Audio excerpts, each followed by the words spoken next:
Listo, estamos listos para iniciar el debate. Inicio transmisión.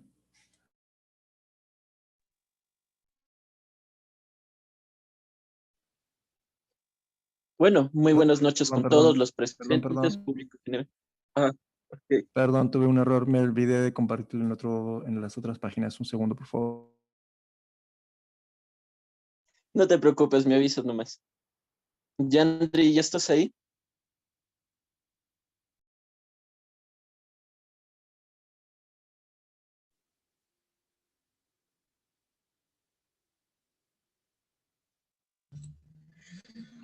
Buenas noches, se me escucha, ¿verdad? ¿Se puede escuchar el audio? El video también. Sí, podemos escucharlo. Por favor, alguno de los jueces panelistas que me desee ayudar con el tema del tiempo.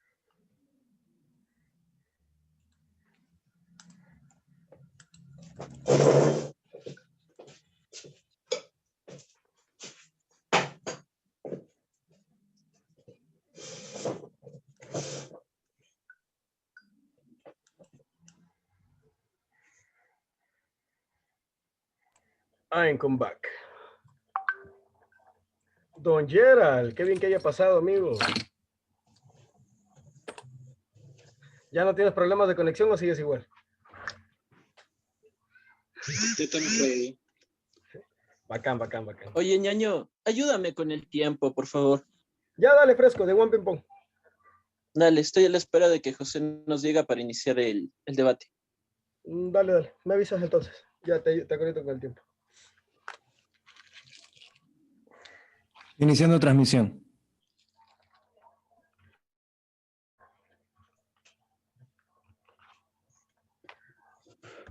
Muy buenas noches con todos. Bienvenidos a la segunda ronda del torneo de debate Perú 2021.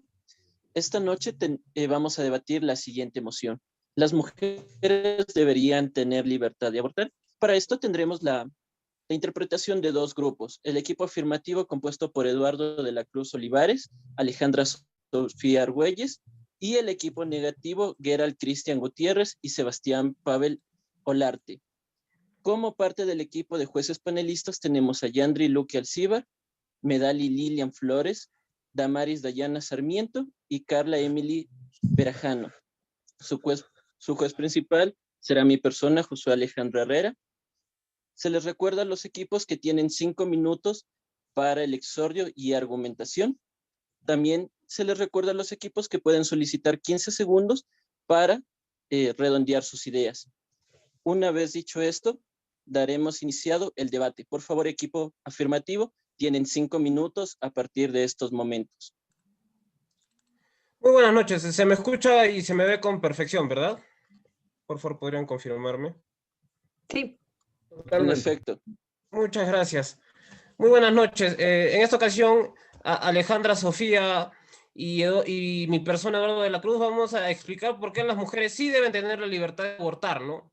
Y vamos a empezar delimitando el tema. ¿Qué es el aborto, no? La interrupción de la vida dependiente de una gestante. Esencialmente es eso. La interrupción definitiva y que no tiene retroceso de la gestante en cuanto a la vida dependiente que ella está creando, ¿no es cierto? Entonces, para hacer este debate innovador, vamos a entender nuestra posición de que por qué las mujeres sí deben tener la posibilidad de abortar, entendiendo una filosofía utilitarista de la ética, ¿no? Porque, sin embargo, entendemos de que muchas veces estas discusiones se llevan por el hecho de ética y por cuestiones religiosas y que nunca llegan a nada porque, al fin y al cabo, no hay ética superior a otra. No existe la superioridad moral. Nosotros nos vamos a enmarcar en el hecho de los resultados objetivos que tendría la legalización del aborto, ¿no? Primero, entendiendo una cosa, que la legalización del aborto no va a incentivar a nadie a abortar. Se estima, ¿no? Y esto por la página de Católicos por la Libre Decisión de las Mujeres, se estima que en nuestro país se realizan 300.071.420 abortos clandestinos por año. Es decir, más de 1.000 abortos al día. Y del total de esos abortos, más del 50% de los casos hospitalizados por aborto incompleto son en menores de 25 años. La legalización del aborto evitaría el mercado ilegal ¿no?, de abortos y permitiría a las mujeres en todo caso abortar de forma segura. Y repetimos, no estamos incentivando a nadie porque ya se hace. Más de 200.000, más de 300.000 en realidad casos por año, más aproximadamente 1.000 años al día. El segundo es la posibilidad de recaudación estatal, ¿no? Con la legalización del aborto, evidentemente van a abrirse clínicas abortivas, o las clínicas que ya hay van a abrir un área donde se va a permitir el aborto. Evidentemente, esto va a generar recaudación estatal, porque evidentemente se van a abrir nuevos empleos, se van a abrir la compra de nuevos medicamentos, se va a posibilitar de que nueva gente consiga empleo, lo cual es bueno. El segundo punto es un aspecto también político. En la región, recientemente solo Argentina ha legalizado el aborto, y nosotros al legalizar el aborto estaríamos abriendo espacio para el turismo abortivo, ¿no? Las personas, las mujeres que quieran abortar de forma segura van a venir a nuestro país para hacer este procedimiento de forma segura, y evidentemente esto también va a tener un beneficio económico al país porque van a gastar en rentas, en alojamientos aquí en el Perú para su decisión, ¿no?, de abortar. Esto en cuanto al turismo abortivo. El cuarto punto es la libertad asegurada en cuanto a las mujeres, ¿no? La libertad negativa, entendiendo de que la libertad es la facultad que tiene alguien de hacer algo sin que otra cosa lo coacte, ¿no? Toda persona debe tener asegurada su libertad y solo en casos extremos debe ser reprimida. En este caso creemos que no, porque evidentemente la mujer debe decidir qué hacer con su cuerpo, ¿no? Entonces entendamos esos aspectos, ¿no? Hemos delimitado la posición que tenemos como la de depenalización, ¿no? La depenalización de este tipo penal que está en el Código Penal, que es el aborto, el cual castiga a la mujer que interrumpe de forma permanente, ¿no?, su gestación, teniendo la vida dependiente, ¿no?, del ser que está creando dentro de sí. El segundo, y después los marcos que hemos planteado son en una filosofía utilitarista, porque consideramos que la discusión moral queda fuera de los ámbitos racionales y lógicos de argumentación, porque evidentemente es una discusión que no llega a ningún lado, ¿no? ¿Quién es superior moralmente a quién? ¿Los que quieren abortar o los que no consideramos que no, ¿no? El aborto es un movimiento de derechos, de libertades que está siendo reconocido por todo el mundo, ¿no?, y que sigue avanzando en la región y que ya está más desarrollado en Occidente, pero me pregunto, ¿quiénes son superiores moralmente? ¿Los que lo permiten o los que no lo permiten? Eso la historia juzgará. Nosotros estamos exponiendo razones objetivas de por qué sí el aborto debe ser depenalizado y por qué sí debe permitirse, para que así haya que salvar la vida, la salud de las mujeres que abortan, la posibilidad de recaudación estatal, la posibilidad del turismo abortivo y la libertad asegurada que deben tener todos nuestros ciudadanos. Sin más que agregar, y si es que mi compañera Alejandra no tiene nada que agregar, estaría terminando, ¿no?, el exhorto y la argumentación de parte del equipo afirmativo. No, eso es todo. Muchas gracias. Muchas gracias al equipo afirmativo. A continuación, damos la palabra al equipo negativo para su exordio y argumentación.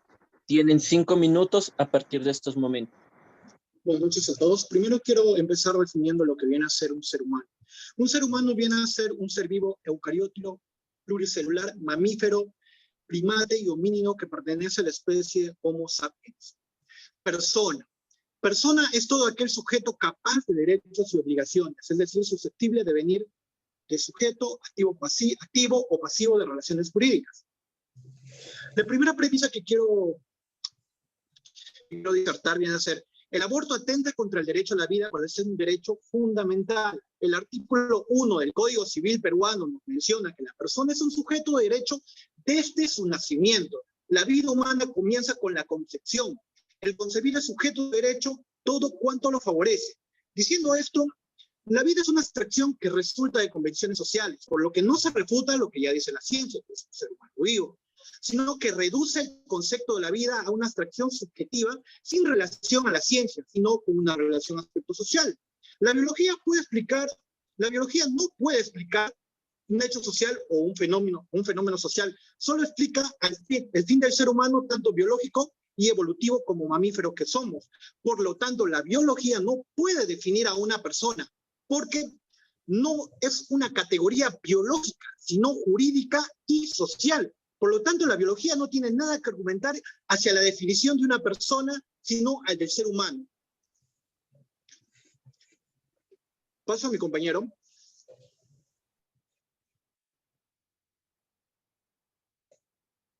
Ok, ahora sí.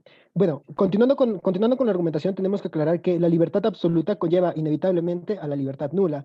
El hecho de vivir en sociedad implica que como individuos tengamos que coexistir con las libertades de los demás individuos. Y de esta manera la ley, al limitar nuestras libertades, garantiza una convivencia pacífica con los demás, garantiza que nuestros intereses puedan ser respetados. Esto no es una decisión caprichosa de ninguna manera. En realidad lo hace el Estado para de esta manera poder garantizar de mejor manera derechos fundamentales, como la dignidad, la vida o en este caso la libertad. ¿Por qué es importante esto? Pues lo vamos a manifestar en nuestro segundo argumento mediante un ejemplo. La dignidad se protege mediante la restricción de algunas libertades, mediante no permitir al individuo la libertad absoluta, pues de esta manera mantenemos la calidad ética de ser humano. ¿Por qué decimos esto? Por ejemplo, ante la donación de órganos, uno no puede vender sus órganos al mejor postor por términos pecuniarios. En Occidente, en la mayoría de países, el sistema de donación de órganos es un sistema altruista, un sistema mediante el cual uno dona sin esperar recibir nada a cambio. Paradójicamente, al mismo tiempo, la libertad no puede ser un derecho al cual renunciamos. El uso absoluto de nuestra libertad no implica que podamos renunciar a la misma. No podemos decir, deseo ser esclavo de otra persona. Eso legalmente es inaudito. ¿Por qué? Porque estaríamos reduciendo a la persona a una calidad de cosa, a una calidad de propiedad, y no con la dignidad con la cual debe ser tratada. Las restricciones de las libertades son estrictamente necesarias para de esta manera garantizar los derechos fundamentales. Finalmente, nuestro tercer argumento es que la decisión no le corresponde únicamente a la mujer, por lo cual no es ella libre absolutamente de tomar esta decisión. ¿Por qué? Porque la decisión también involucra al progenitor. Si nosotros nos manifestamos a la jurisdicción internacional, no solo la nacional, existe el interés superior del niño, la protección a los más vulnerables, en este caso los adolescentes, los niños, los fetos, lo cual obliga a los padres a tener una asistencia al momento del nacimiento, posterior al nacimiento e incluso durante la gestación. El hecho de que existan obligaciones durante la gestación implica que también se corresponda con un derecho. Los padres tienen derecho a manifestar su decisión de continuar con la voluntad, con la gestación. No le corresponde esta decisión únicamente a la madre. No podemos excluir al progenitor. Esto lo explica de mejor manera Raúl Zaffaroni, quien es un juez argentino y ha sido juez de la Corte Interamericana de Derechos Humanos, quien establece que existen dos tipos de disposiciones destructivas, las unipersonales, como el suicidio, en donde solo te compete a ti la decisión, y las pluripersonales, como en este caso el aborto. ¿Por qué? Porque se están afectando intereses, se están afectando derechos, se están afectando obligaciones de terceros, en este caso derechos del nasciturus, es decir, el feto, e intereses, obligaciones y derechos como son los del progenitor. Como sociedad, si exigimos que hayan obligaciones al momento de darse el nacimiento, al momento de la gestación por parte del padre, también debemos corresponder mediante derechos, por lo cual no podemos excluirlo de la decisión de interrumpir o no la gestación, lo cual conlleva a definir que la mujer no es libre completamente ella, únicamente ella, de decidir si aborta o no. Gracias.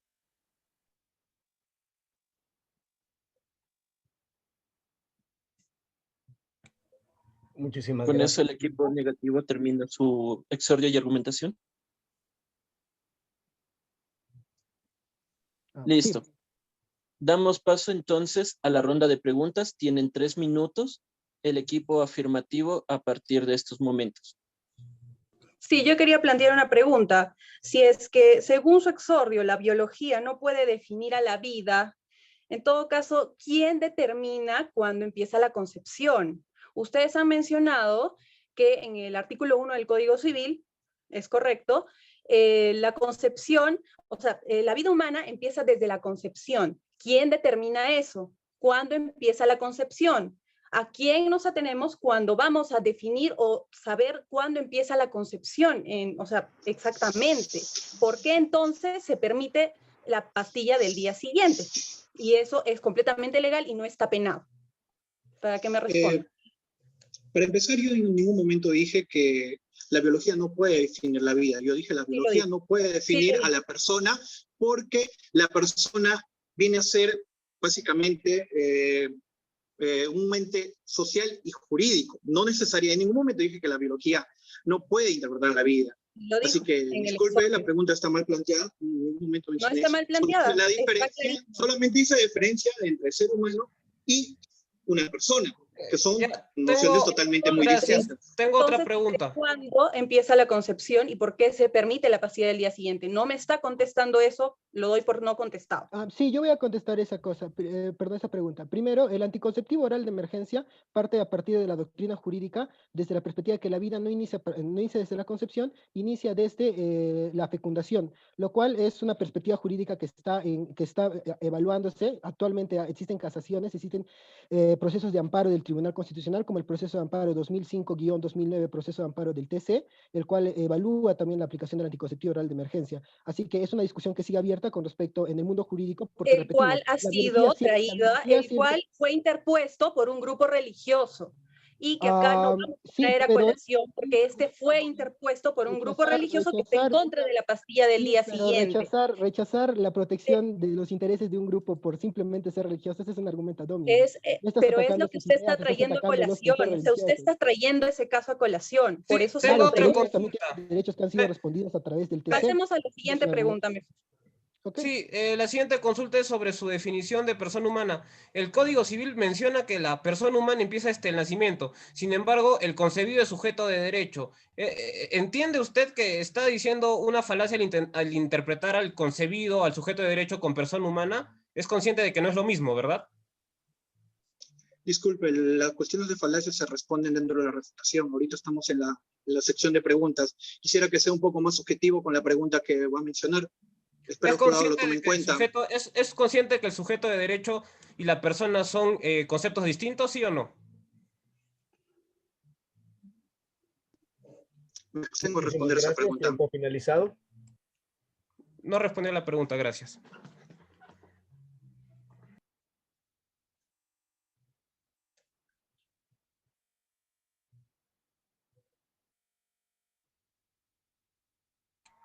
Tiempo finalizado. Ok, muchas gracias. A continuación iniciamos la ronda de preguntas del equipo negativo. Tienen 3 minutos a partir de este momento. Ok, como primera pregunta, ¿de qué manera se daría el proceso de contratación en las clínicas que propusieron que aplicarían esta política abortiva? Sí, no, los procedimientos médicos son independientes y científicos, Los ¿no? procedimientos de contratación, no pregunto a los médicos.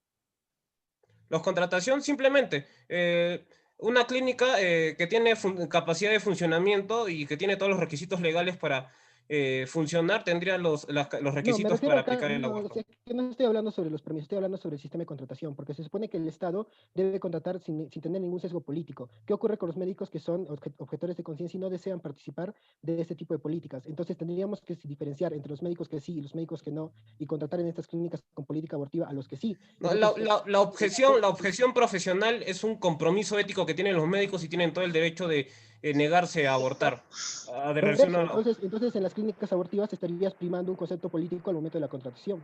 Lo No, cual no es un concepto político, es un concepto de determinación personal. La persona determina lo que quiere hacer, eso se llama libertad y eso es lo que estamos defendiendo. Claro, pero entonces no contratarías a personas que no están de acuerdo con el aborto, contratarías a las que sí. Claro que se podría contratar, pero simplemente no se daría, o sea, digamos, si es que ellos hacen uso de su objeción de conciencia, simplemente ellos no practicarán el aborto. Claro, Exacto. pero es Muchas que ustedes gracias. no propusieron como una alternativa que se diera eso. En realidad dijeron que se iban a crear clínicas con esta especialidad abortiva por parte del Estado. Entonces estaría primando un concepto político-social de contratación, lo cual es inaudito. Siguiente No, pregunta. es un Le doy concepto de paso a mi compañero. de Gracias, le doy autodeterminación la pregunta. personal. Sí, gracias, le doy la pregunta, el paso a mi compañero Yaran. Ustedes estaban hablando en su argumento sobre la privatización del aborto. ¿Qué pasaría con aquellas personas que no pueden costear el aborto? Nosotros en ningún momento hemos dicho que vamos a reconocer el aborto como un derecho humano, hemos dicho que lo vamos a depenalizar. La pregunta no viene al lugar. Un minuto. El que puede aborta, el que no puede no. Muchas gracias, me quedó claro. Paso a mi compañero. Ok, entonces los que no pueden abortar no tienen la libertad, las mujeres que no pueden abortar no tienen la libertad de hacerlo. Por un No, hemos criterio dicho que estamos socioeconómico. protegiendo la libertad negativa. La libertad negativa es la capacidad que tú tienes de que nadie te coacte. Así que nadie Eso es está un derecho obligando a nadie a subjetivo. abortar. Eso es un derecho subjetivo, gracias. Damos por concluida la etapa de las preguntas de la casa negativa.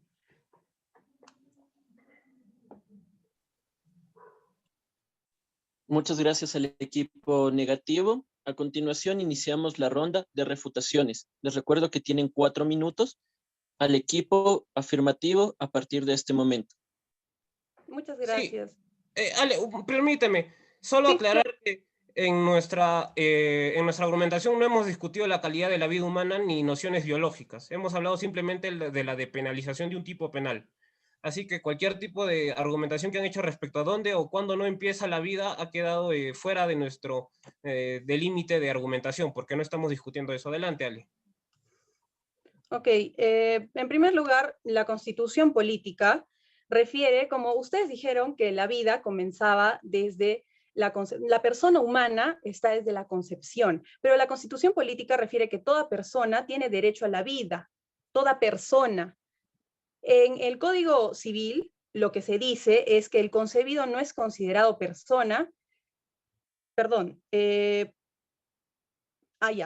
la concepción, o sea, la persona humana es sujeto de derecho a partir del nacimiento. Entonces, si es que es así, el concebido solo es sujeto de derecho, no es persona. Entonces, dicho esto, lo que se concluye es que no tendría, digamos, no habría ninguna incompatibilidad constitucional con el hecho de que la mujer tenga la libertad para abortar. Por otro lado, también dijeron acerca de la donación de órganos y que hay derechos que son irrenunciables. Efectivamente, en este debate no se está trayendo a colación ni la esclavitud, como también mencionaron, ni la donación de órganos. Eso no tiene lugar en este debate porque lo que se está conversando es la libertad de la mujer para abortar.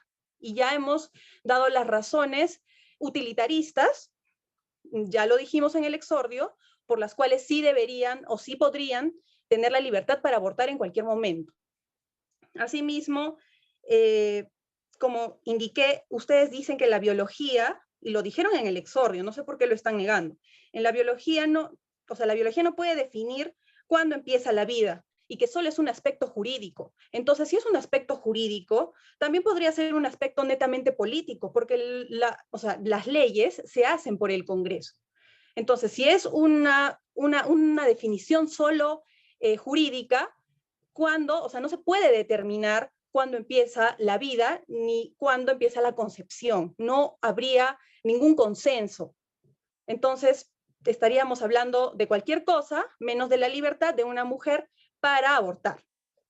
Asimismo, hablan de la protección del niño, que por la protección del niño, digamos, no se podría abortar, pero la protección del niño obviamente está hablando de una persona. La Constitución política protege a la persona, pero en el Código Civil, así quieran llamarlo una contradicción legislativa, una contradicción jurídica, no refiere en específico que el concebido sea una persona humana. Asimismo, dicen que la decisión no corresponde a la mujer solamente, sino también al progenitor. En todo caso, si es que es así como ustedes dicen, el progenitor, si, digamos, la mujer sale embarazada y el progenitor le dice, oye, ¿sabes qué? Aborta, entonces habría igualmente una división, digamos, entre la decisión que hay para con ese concebido, ¿no? Entonces, no cabe tampoco porque la decisión no la puede tomar el padre